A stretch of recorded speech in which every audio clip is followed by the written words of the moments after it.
భూముల పరిరక్షణకు చర్యలు ముమ్మరం చేసింది కాంగ్రెస్ సర్కార్. ఉమ్మడి కరీంనగర్ జిల్లాలో దాదాపు 1700 ఎకరాల భూమి లెక్క తేలడం లేదు. ప్రభుత్వ ఆదేశాలతో చిట్టా తీసే పనిలో పడ్డారు ఎండోమెంట్, రెవెన్యూ అధికారులు.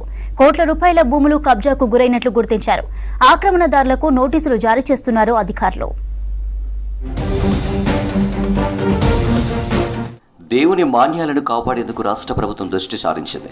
చిన్న పెద్ద ఆలయాలకు కలిసి భారీగా మాన్యాలు ఉన్నట్లు గుర్తించిన ఫిజికల్గా చాలా వరకు భూములు కబ్జాకు గురైనట్లు ఆరోపణలున్నాయి. దేవాదాయ శాఖకు చెందిన భూములకు పాసు పుస్తకాలు జారీ చేయాలని మంత్రి కొండా సురేఖ ఇటీవల ఆదేశాలు జారీ చేశారు. దీంతో రాష్ట్ర వ్యాప్తంగా ఉన్న దేవాదాయ, ధర్మాదాయ శాఖకు చెందిన ఆలయ మాన్యాల గుర్తింపు కోసం సర్వే చేపట్టారు అధికారులు.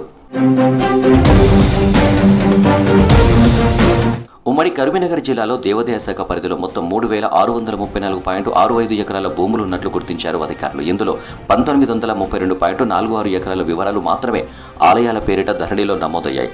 ఉమ్మడి కరీంనగర్ జిల్లాలోని మొత్తం 423 ఆలయాలుంటే వీటిలో కేవలం 55 ఆలయాలకు చెందిన 572.29 ఎకరాలకు పట్టాదారు పాసు పుస్తకాలున్నాయి.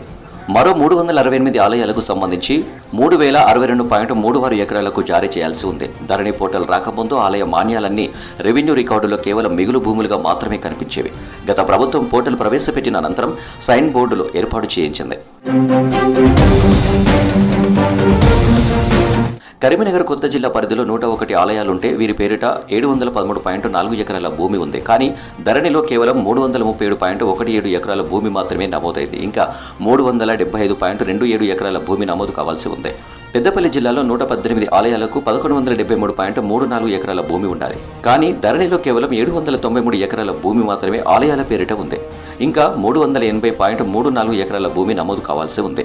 అతి పవిత్రమైన దేవస్థానాలు అన్ని కూడా అక్కడ ఉన్నటువంటి ఆ స్థలాలు కూడా అన్యాక్రాతం జరుగుతున్నాయి. మనం చూసినట్టయితే ఈరోజు రాజరాజేశ్వర దేవాలయం వాణినగర్లో, జగిత్యాలలో ఉన్నటువంటి రాజరాజేశ్వర దేవాలయం స్థలాలు కూడా ఎన్నో అన్యాక్రాతమైన అయినాయి. గతంలో కూడా ఎన్నో దీనికి కంప్లైంట్ కూడా ఇవ్వడం జరిగింది. దాని మీద ఎలాంటి చర్యలు కూడా తీసుకోవడం జరగలేదు. రాజన్న సిరిసిల్ల జిల్లాలో 111 ఆలయాలకు 1131.09 ఎకరాలు భూమి ఉంది. వీటిలో 480 ఎకరాలు ధరణి రికార్డులు ఎక్కగా ఇంకా 651.08 ఎకరాల భూమి నమోదు కావాల్సి ఉంది. జగిత్యాల జిల్లా పరిధిలో 93 ఆలయాలకు 617.18 ఎకరాల మాన్యాలు ఉన్నాయి. వీటిలో 322.28 ఎకరాల భూమి నమోదు కాగా 294.30 భూమి ధరణిలో చేరాల్సి ఉంది.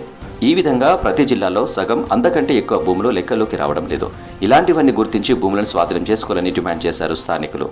ప్రభుత్వ ఆలోచన మంచిదే, కానీ దేవాలయ భూములు ఎక్కడైతే దేవాలయాలు ఉంటాయో ఆ దేవాలయ భూములు ఆ దేవాలయాలకే అప్పచెప్పి ప్రజలకు మరియు దేవాలయాలకు అభివృద్ధి జరిగే విధంగానే ఈ ప్రభుత్వము నడుచుకోవాలి. అట్లనే దీనికి ఎవరైతే ముఖ్యమంత్రి గారు నడుం బిగించారో మరి గత ప్రభుత్వంలో కూడా దేవాలయ భూములు అక్రమానికి గురై మరి కబ్జాలకు కాటు వేసినాయి. కానీ అలా జరగకుండా ఇప్పుడున్న ముఖ్యమంత్రి గారు ఆ దేవాలయ భూములను రక్షిస్తాడని మేమందరం కోరుకుంటున్నాము. రికార్డులో చేరిన భూమి ఎవరి కబ్జాలో ఉందో గుర్తించే పనిలో పడ్డారు అధికారులు. ఆక్రమణదారులు, కబ్జాదారుల చెరలో ఉన్న వాటిని తిరిగి ఎలా స్వాధీనం చేసుకోవాలన్నది సవాల్గా మారింది. మిగిలిన భూములైనా ఇకపై ఆక్రమణకు గురి కాకుండా ఉండేందుకు పాసు పుస్తకాలు ఇవ్వాలని ప్రభుత్వం నిర్ణయించింది. కొన్ని కేసుల్లో దేవాలయాలకు అనుకూలంగా కోర్టులు తీర్పులు వచ్చినా రాజకీయ ఒత్తిళ్లతో ఆ ప్రక్రియ కొద్ది రోజులుగా ఆగిపోయింది. కొత్త ప్రభుత్వం ఇలాంటి వాటిపై దృష్టి పెడుతుంది. వేములవాడ, కొండగట్టు, కోటిలింగాల, ధర్మపురి, ఓదేల మల్లికార్జున ఆలయం, కమాన్పూర్, ఆదివరాహస్వామి, మంతని లక్ష్మీ నరసింహస్వామి ఆలయాలకు చెందిన వందలాది ఎకరాలు కబ్జాకు గురైనట్లు అధికారులు గుర్తించారు. 995, 997, 1399 లోగల 11 ఎకరాల 10 గుంటల భూమిని సర్వే చేయడం కోసం నిమిత్తం ఉప కమిషనర్ గారు, మా జోనల్ ఆఫీసర్ శ్రీకాంతరావు గారు ఆదేశాల మేరకు కోరుట్లకు రావడం జరిగింది. ఇట్టి సర్వేలో భాగంగా రెవెన్యూ అండ్ దేవాదాయ శాఖ వారు కలిసి సర్వే చేయడం కోసం ఇక్కడికి వచ్చామండి. ఎలాంటి ఎంక్రోచ్మెంట్స్ ఉన్నా కూడా తీయడం జరిగింది.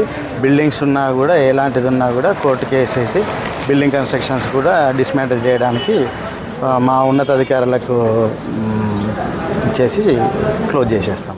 దేవాలయాల భూములు భవిష్యత్తులో కబ్జాలకు గురి కాకుండా ఉండేందుకు కాంగ్రెస్ ప్రభుత్వం కొన్ని చర్యలకు సిఫారసు చేసింది. వృధాగా ఉన్న ఆలయ భూముల్లో సోలార్ ప్లాంట్లు ఏర్పాటు చేసి వచ్చే ఆదాయాన్ని ఆలయ ఖాతాలో జమ చేయాలని నిర్ణయించారు.